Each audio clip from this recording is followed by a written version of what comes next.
Welcome to 50th episode of Real Estate Wisdom Podcast. I'm so excited today because this episode is very special to me. Not because only this is the 50th episode, but also because I have broker owner of Century 21 Miller Real Estate Limited with me. With 58 years of experience in real estate, Bill Miller, or William Miller, which I didn't know for a long time because we always call him Bill. He is a most young at heart kind of person. He has more energy than combined 130 realtors in our office. And he's always inspiring. He's always encouraging us to do our best, to be professional, to help our clients, customers, and he be loved by everyone, not only the realtors, but also the community. So please help me welcome Bill Miller. Well,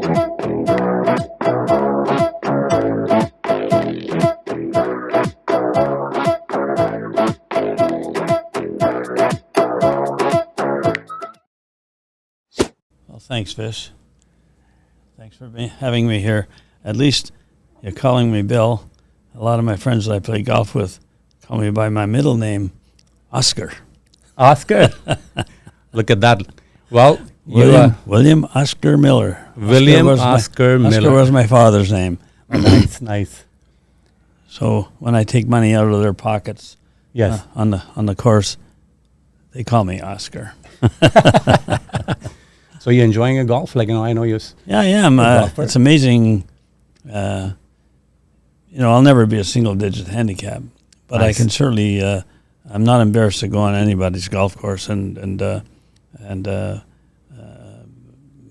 feel embarrassed.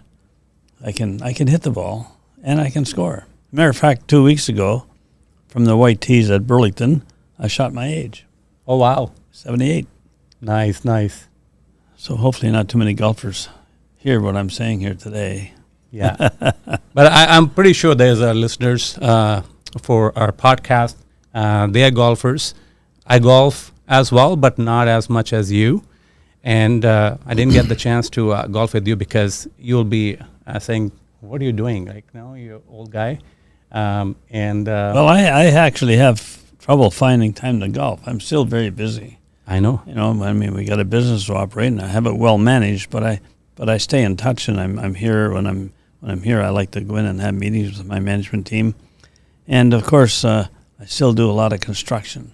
And over the weekend and earlier this week, we're up on the roof of one of my buildings, working. So, no, I'm still at it. No, I can say that.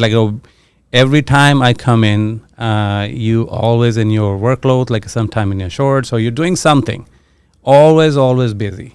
And that's very inspiring because it shows your love for not only the real estate, but for the construction. But I always see, look at this smiling and happy, and you are, at the same time, you're so content as well.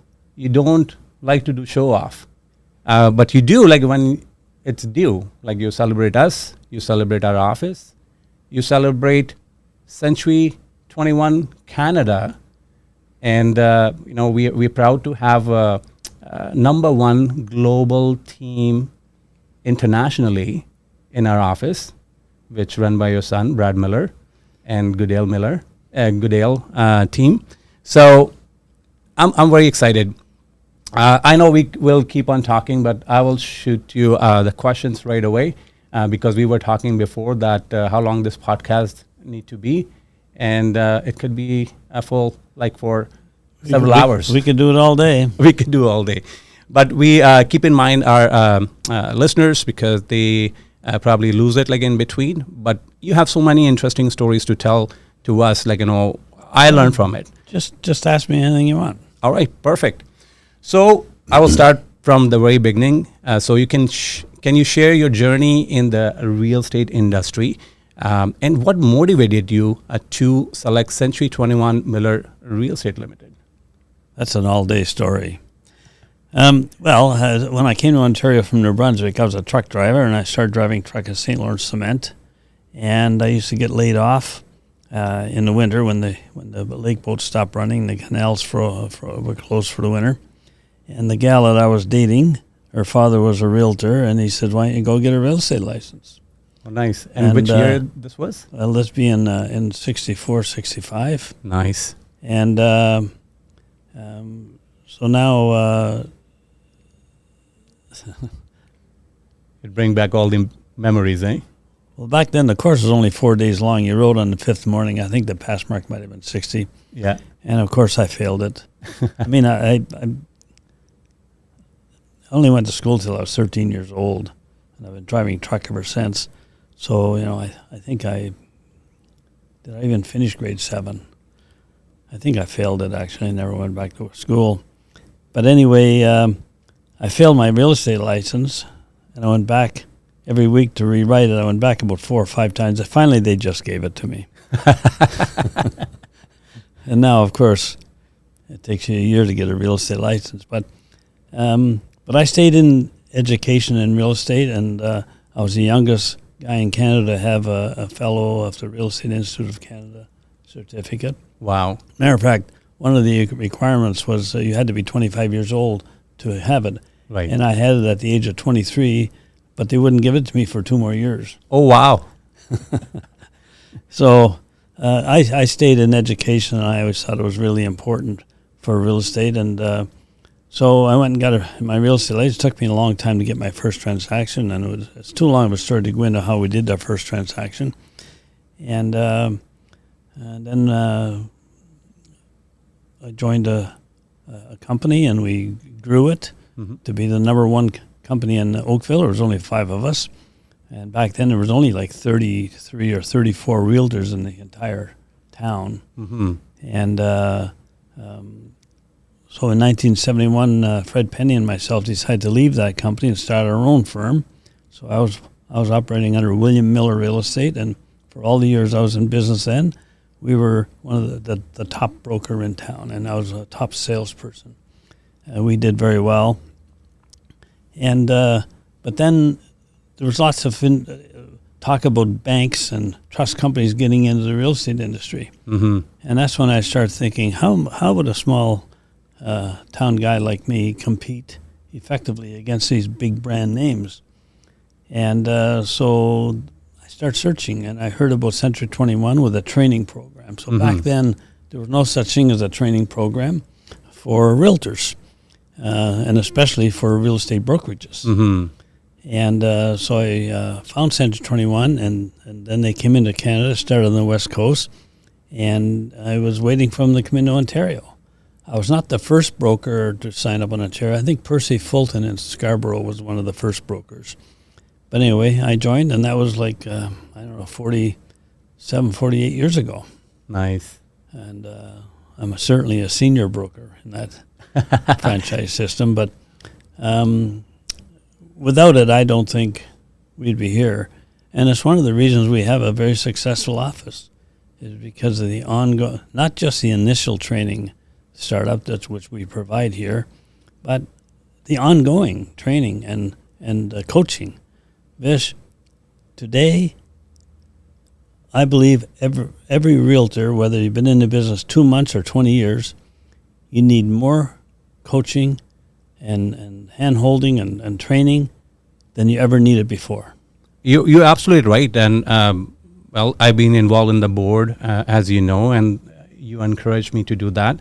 Even I remember, like, when I joined part-time, and you saw the potential in me, and then you encouraged me to come full-time. And but because of the financial obligations and everything, you mentioned that, like, leave your crutches behind. You're not going to run until you give up those crutches, right? And which I did, and I'm happy to do though. I'm so happy that I took your advice, and along the way, just like you said, like, education is such an important thing. You taught us, how important it is to stay informed, stay engaged, and provide the value to our clients.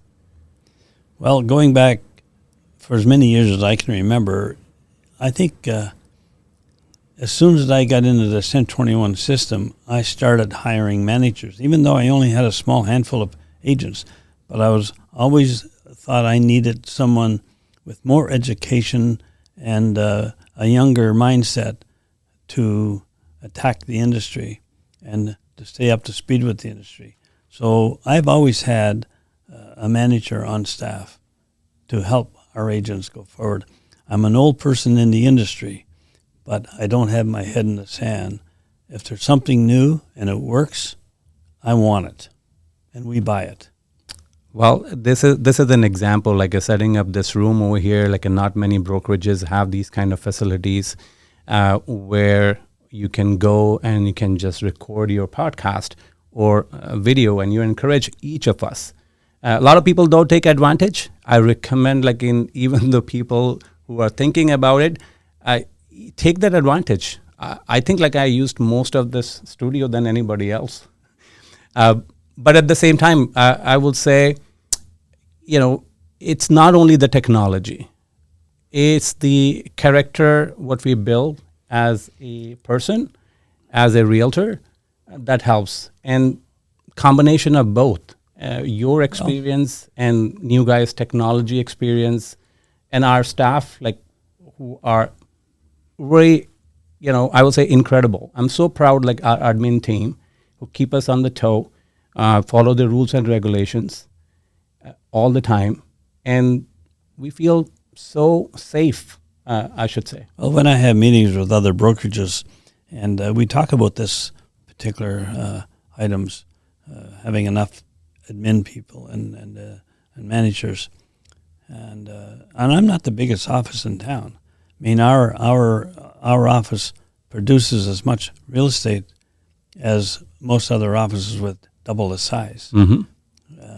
And it goes to show, with all the training, everything going on, our people produce real estate deals. But a lot of those brokers and managers ask me, how the hell can you afford to do that? Mm-hmm. You're a small office. And I turn to them, I say, how the hell can you afford not to do it? Right. Keep yourself out of trouble. One ethics charge, one any kind of charge. The time it takes for you to process, the file starts getting thicker by the inch, and it goes on for months and months and 6 months and a year. Right. Well, time is money. Mm-hmm. Time is the only asset as a realtor that we have. Right. Make use of it. Don't waste it. No, for sure. And like, definitely we're going to use our time effectively for this. Like, but all the nuggets which you're providing us, like, are so valuable. Anybody who's coming into the industry, already working in an industry, and these are some great insight. So I know over 48 years you have seen so many changes. But I will ask you, what have been the most significant changes you have witnessed in the real estate market? Oh, there isn't enough time to talk about that. There's so many changes, right? Well, I can remember when we used to take a listing on a home. Mm-hmm. We would take it for 12 months. Right. And the only reason we stopped at 12 months is because the board wouldn't accept a listing over 12 months. Mm. But it would take a year, maybe a year and a half, 2 years to sell a property. Wow. I remember having a 75-home subdivision for sale in West Oakville, just off Bridge Road, between Bridge Road and Bronny Road. Mm-hmm. It took me 5.5 years to sell 75 homes. Wow. And they were like $39,000, 3,000 square feet, double car garage, ground floor family room. But today, well, not today, but up until, say, 2 years ago, a developer announces a 250-unit condominium tower or a subdivision, and there's 400 people lined up around the block. Correct. And they have thousands online submissions. Right. So how has the industry changed? But however, here we are right back into a normal marketplace, which I love. Mm-hmm. We're still writing the same number of transactions month after month as we have been for the last 18 months. Mm. It doesn't matter what the interest rates are. there's always a marketplace. For sure.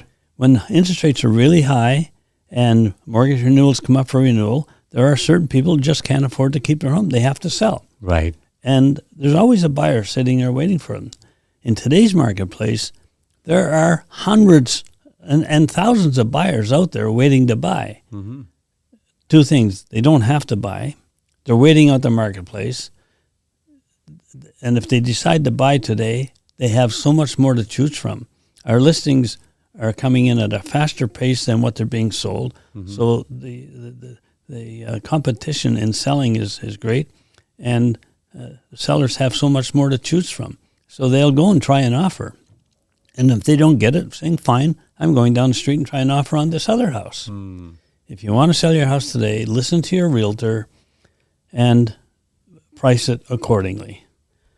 The day is come and gone where you're saying, well, let's just test the marketplace and see what happens.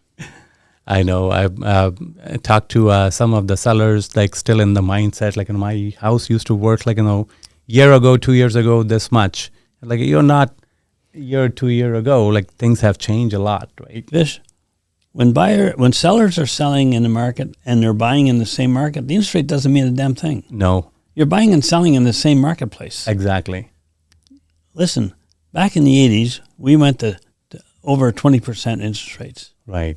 And we were still selling real estate. Mm-hmm. We weren't selling as much of it, and there were a lot more power sales and foreclosures back then, but we still did real estate deals. But the real estate agent has to work a little differently. Mm. I mean, sorry about that. I should have turned that phone off. But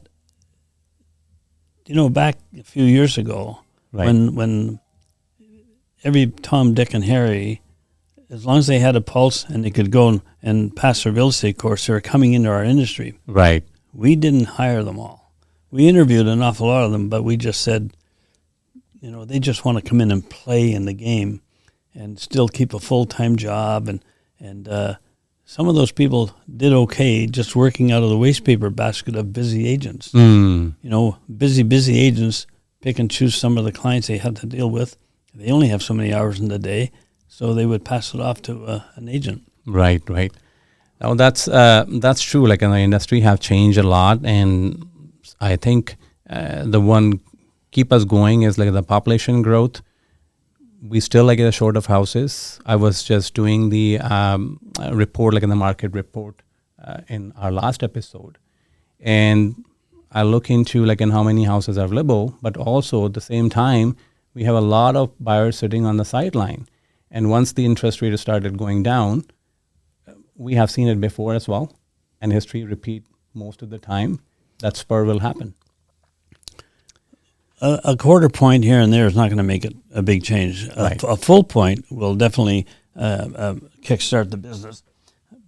But they have to remove or reduce the stress tests. I agree. And prices went up so quickly over a short period of time that people's incomes didn't go up at the same rate. Not at all. So someone who's trying to put away $5,000 or $10,000 a year towards a down payment, they can never catch up. No.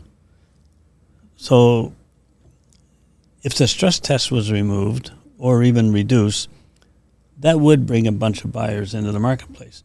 But first-time buyers are not buying $2 and $3 million homes. First-time buyers are buying the one-bedroom and studio condos and so on that are $600,000 and $700,000 and $800,000. But there's tens of thousands of those available. Listen, as licensed realtors, we rely on the real estate boards and AREA and CREA to provide stats to us. And as you know, you see every month you get the stats. Right. And it looks like there's at least 3 years of inventory of unsold condos in the GTA. Mm-hmm. We're included in that GTA. Right. But I attended a meeting here about 2 months ago with a group of brokerages who sell a lot of condos in the city. And it's estimated that there's approximately between 25 and 35,000 assignments available that is not listed anywhere. Yes. You can't list them on MLS because in the purchase agreements with new home builders, they don't want to see that many houses or that many condos listed in their building when they still haven't sold out. So they won't allow you to put it on a multiple listing service. That's correct. But so in addition to that 3 years inventory and all the other assignment sales that are available, it was the opinion of this group of brokers brokerages that in this meeting is that we probably have 6 or 7 years of inventory. Wow. That's and I know a number of different big developers, big name developers that I hang with and play golf with and other things, and they're not even thinking about when they're going to put a shovel in the ground. And everything they've already built or any cranes that you see out there right now starting have all been sold out years ago. Right. But there's nothing new being planned.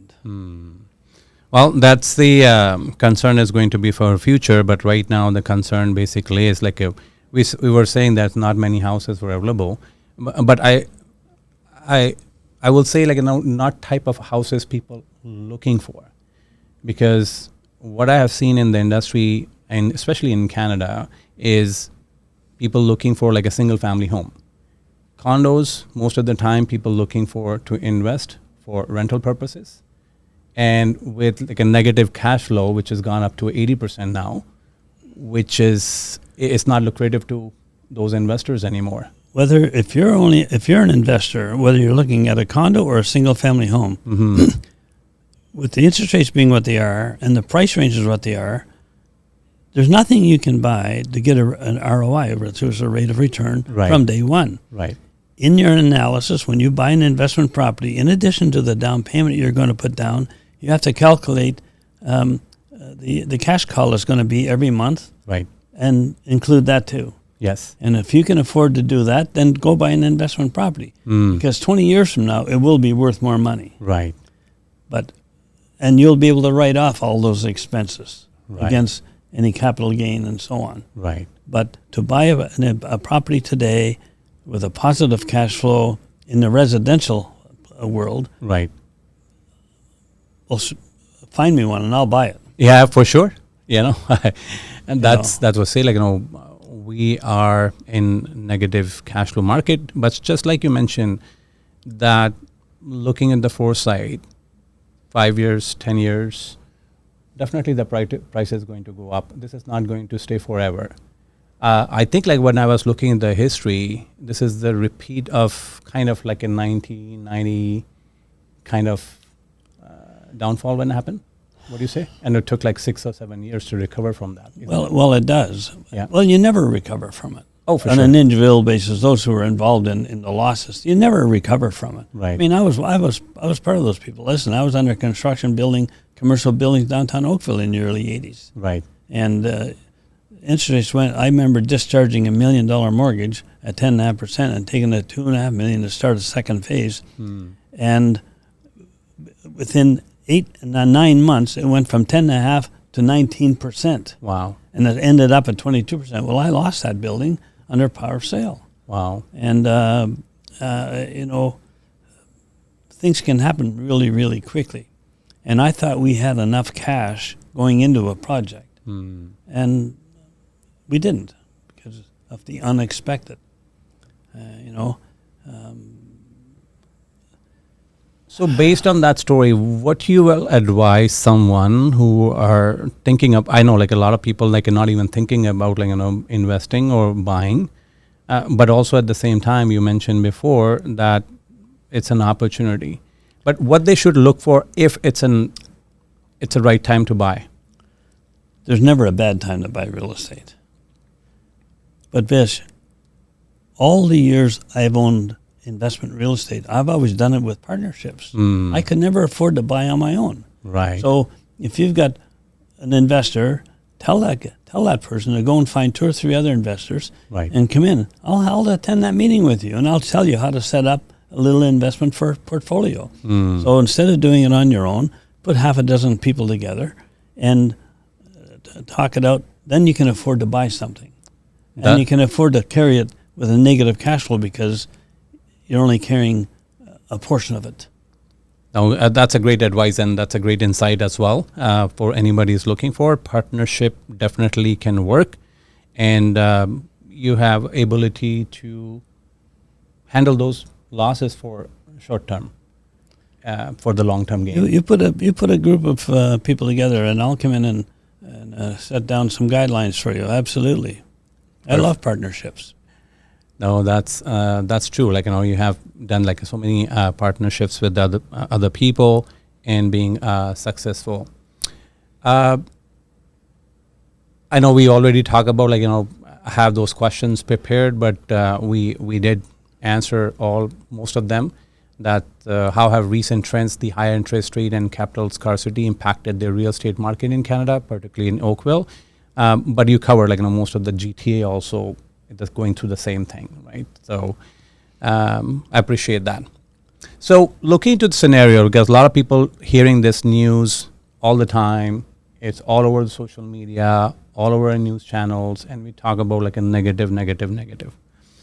But at the same time, what do you see? What emerging trends do you believe will shape the future of the real estate, and how should industry professionals prepare for them? Well, I think people are spending too much time talking about technology and AI. Right. Oh, I read on it all the time. I'm not qualified to discuss AI, but I have management here who understands it. Right. But here's what I do understand. It's still in its infancy. Right. And a lot of real estate agents are looking for the shortcuts Right. to do a transaction. Well, AI will help me write a paragraph instead of I having to type it out myself. There's still so many mistakes. AI is still not a trusted entity. Right. So I don't like to discuss AI. I would rather discuss HI, Which is? human intelligence. Oh, that's correct. I like that. Artificial intelligence. Listen, real estate is a personal, belly-to-belly, face-to-face industry. It is. DocuSign, there's no doubt it's very efficient and handy, but I hate it. You wonder why a client will say, I never even met you, and you want me to pay you a 5% commission? Right. You send me these DocuSigns, and so on and so forth. Here's the problem with DocuSign, and we went through this a few years ago, where one of my agents was charged by another agent. This is a long story. Yeah. Another agent felt slighted. They didn't get a chance with their client to get da-da-da-da-da. So now we're in a courtroom. The other agent used DocuSign. My agent refused to use DocuSign, said, I want you and your wife to come into my office so I can explain this agreement of purchase and sale to you. Right. The tribunal that was listening to us, we won this tribunal. Simply because the other agent used DocuSign, and when the questions started being asked, saying, so in other words, you never really explained, so that client of yours did not know what they were signing. Absolutely they didn't know what they were signing. Oh, for sure. And so listen, when you write a transaction, as long as there's a willing buyer and a willing seller on closing date, Right. it don't matter how badly the deal is written, it will close. But if something happens in that 60, 90, 120 days from writing the transaction to closing, and it could be something as serious as someone getting ill and passing away, it could be a divorce, it could be all kinds of different things that would hinder a transaction. And now they have to get out of the transaction, they'll get out of it. Oh, for sure. For sure. Simply because Yeah. the transaction was never explained by the realtor. That is such a valuable tip and insight, especially for people who coming new to the industry and relying on so much on technology. Thank goodness, I started my journey when DocuSign didn't exist. Didn't even exist. And even like till date, even I use this technology because it's convenient. I explain everything to my clients first, Yes. But and I do ask them like if they have some any questions. some agents are not, and when I ask them why not, they say well, the client doesn't have the time. Right. So the client says, I don't need to read all the fine print. It's just boilerplate anyway. Right. Just give me the highlights, and I don't have the time. So the agent says, okay, then just sign it. Right. But again, if something happens and they want to get out of that transaction, they're going to say, I didn't understand what I was signing. Right. I mean, it's just not as easy as that, but it can create headaches. No, for sure. Listen, I think technology is wonderful. It is. And It's a tool. But it's a tool, and only use it as a tool. Vish,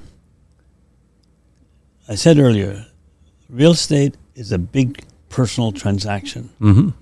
And face-to-face, belly-to-belly is best. Right. You can use technology. Let me rephrase it this way. Technology will never replace a real estate agent. Got But it. a real estate agent who is not using technology will be replaced by an agent using technology. Awesome. You said it. You absolutely said it, that we have to learn the technology. We have to stay with the trend. But at the same time, like the basics doesn't go anywhere. No. I remember, like you said, when I asked you how real estate as a business, you told me that real estate is not a business. Real estate is a lifestyle.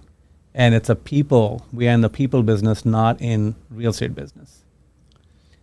Well, I'm so glad they changed the word realtor. But years ago, we used to be called salespeople. Mm-hmm. And I remember back in the early 70s, I changed my business card to say I was a consultant or something like that. I took the word salesperson off the business card. I was called on the carpet down in Toronto. Right, right. And I tried to explain. I said, well, salespeople are working on the Danforth, which was where all the car dealerships were at the time. Right. And furniture salespeople. We don't have a showroom with things on the shelf. No, we don't. We drive people around and show them homes. We consult. We guide them. Anyway, it finally got. Maybe I kickstarted that back in those days. Well, you always bring back the old memories, like definitely, and that's what your experience count. And hearing those stories, like when I sit down with you, Mr. Harban Slama in our brokerage, who's also in the industry for 35 years, and other, top producers, and one most basic things which everyone say, that it's you try to meet people in person, even as like a difficult. And the other thing I don't enjoy that much is like an offer presentation. Like nobody's doing the offer presentation anymore, right? You send your offer through email, and they will decide. You don't even get the chance to explain why you come out with that price, why your buyer wants to buy that property, and so seller can understand. Vish, there's no doubt that COVID played an important role in how our industry has changed. Right. Because we had no choice, because we weren't doing person-to-person We've been stuff. forced, We were yeah. doing Zoom meetings and so on. But COVID's over. Yes. But the agents haven't changed. No. They still want to do it this way.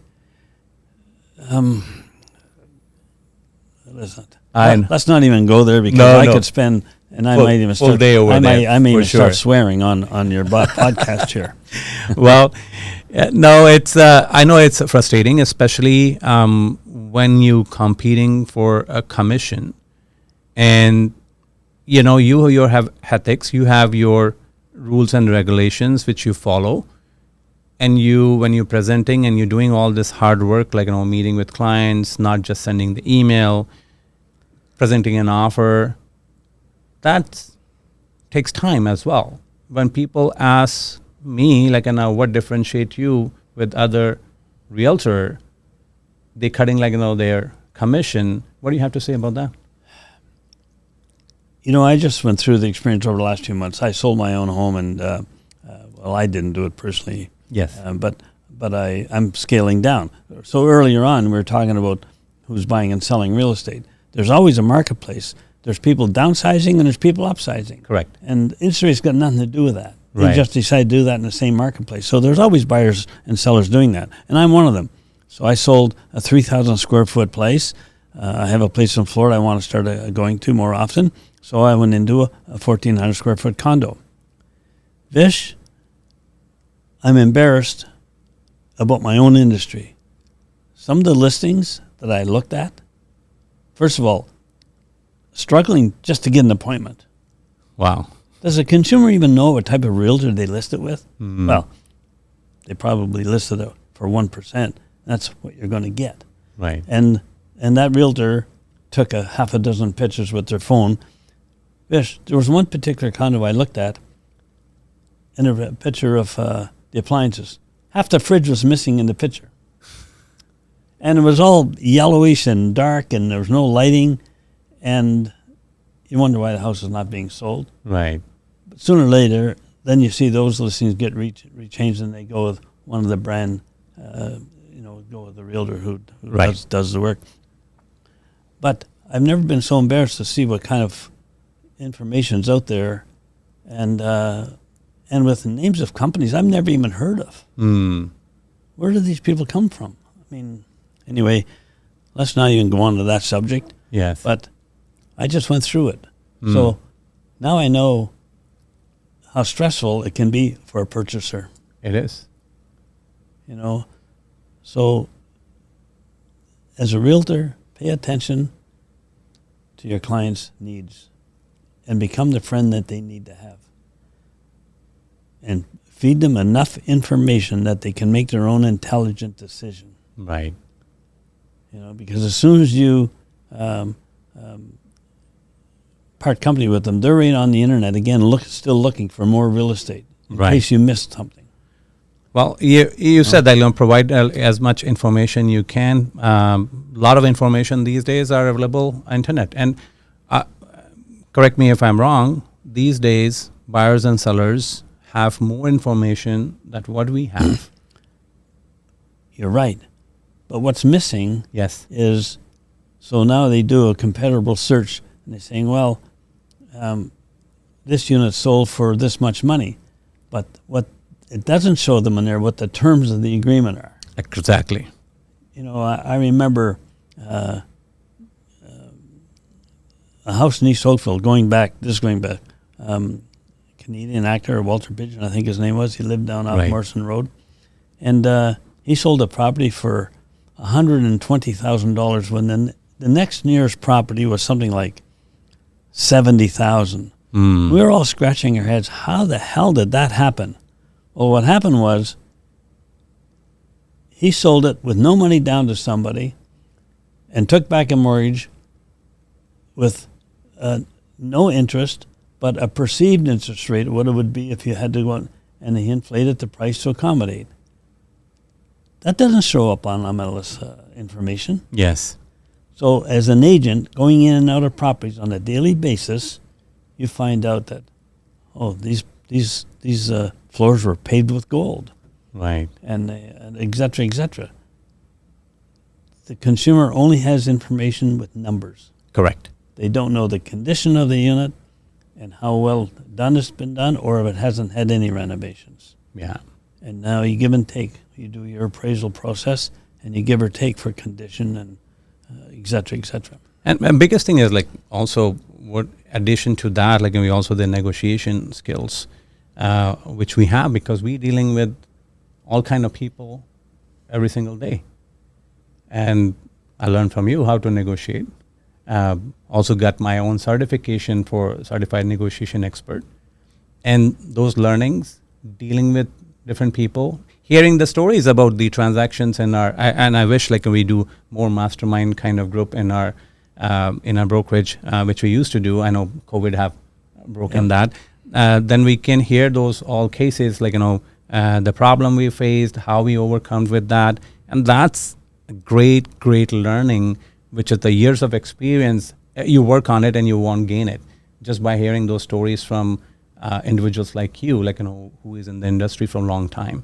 So I really, really admire and appreciate not only you, but all the people who guided me to where I am today.